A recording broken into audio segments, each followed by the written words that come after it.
At first glance, trading sounds incredibly appealing.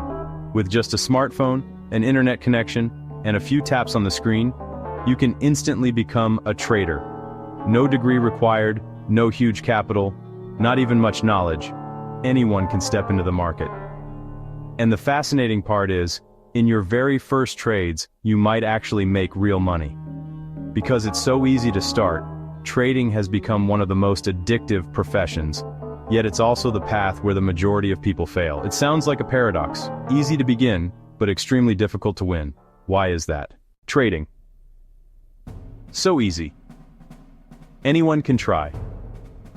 The first reason trading has become so popular is the near-zero barrier to entry. You don't need a 4-year finance degree. You don't need to pass the CFA exam or earn international certifications.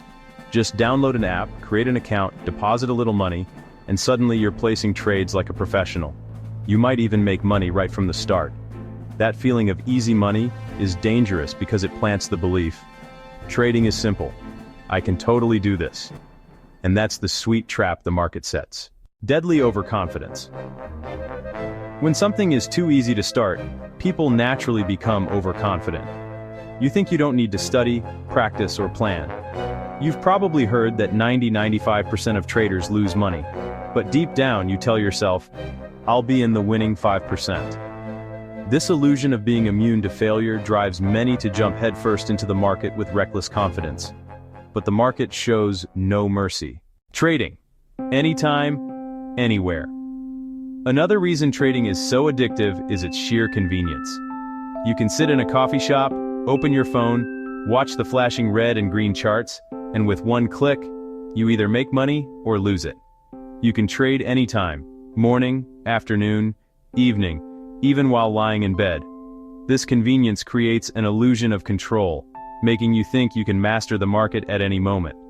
But the easier it is to place trades, the easier it becomes to fall into the cycle of loss. Deposit more, lose again, deposit again. The market, a giant money grinder. The financial markets operate like a massive money-grinding machine. If you enter with overconfidence, the market will slowly eat away at your capital. Not in one trade, but over dozens or hundreds of trades. Each time you lose, you tell yourself, no problem, I'll get it back soon. But this mindset of chasing losses pulls you in deeper. You start hunting for new strategies, indicators, secret systems. You buy courses, join groups, switch brokers. Yet the outcome repeats, loss after loss. The recklessness of new traders. Here's the irony. Beginners often trade bigger than seasoned professionals. They love the thrill of going all in, risking their entire account on a single trade. They haven't yet felt the fear of total loss, so caution doesn't exist. Experienced traders are the opposite. They trade small, disciplined, and patiently. They've already paid a heavy price to learn that survival itself is victory. New traders, however, keep depositing. Lose, deposit, lose more, deposit again. The cycle continues until they burn out or give up. 2 paths. Quit or evolve.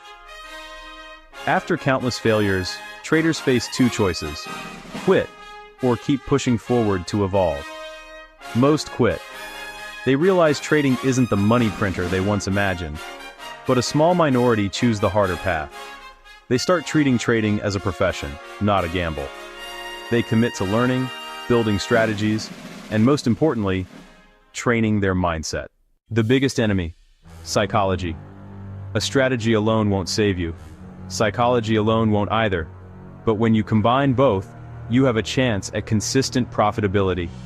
The painful truth is, most traders obsess over holy grail methods, indicators, formulas, robots. Yet what really destroys them is psychology. Greed when winning, fear when losing, desperation to recover losses, impatience when waiting, anger at the market, refusal to admit mistakes. All these emotions, if unchecked, break discipline, override systems, and push traders to self-destruction. The path of a pro trader. Professional traders stop chasing hundreds of methods. They know success doesn't come from knowing everything, but from mastering one good method and sticking to it with discipline. They spend more time managing emotions, Entering trades without letting greed, fear, or ego take over. Staying calm through market swings. Using life's daily challenges as training grounds for emotional control. Gradually, their minds become lighter, clearer, more balanced. Pro traders realize that psychology in trading mirrors psychology in life. A short-tempered, impatient person outside the charts will carry the same flaws onto the charts. Only by changing from within, your mindset, your habits, can you truly control your trading psychology. Why is trading hard to win? The short answer, because it's too easy to start, everyone assumes they can do it. Because it's too easy to trade anytime, everyone trades too much without discipline. Because emotions are hard to control, the market easily exploits those weaknesses. Trading isn't hard because the market is too complex. Trading is hard because controlling yourself is difficult. Trading is a brutal mirror, reflecting your true self. Greed, fear, patience, discipline, or lack thereof. It's easy to start. Anyone can trade. But it's hard to win, because not everyone can endure failure, or persist long enough to build both skill and psychology. Only those who realize the real enemy is within themselves, and who are determined to conquer it, can stay in the game long enough to join the rare 5% who win. Have you ever lost money because of emotions? Share your story in the comments. Your experience might be exactly what a new trader needs to overcome their toughest lessons.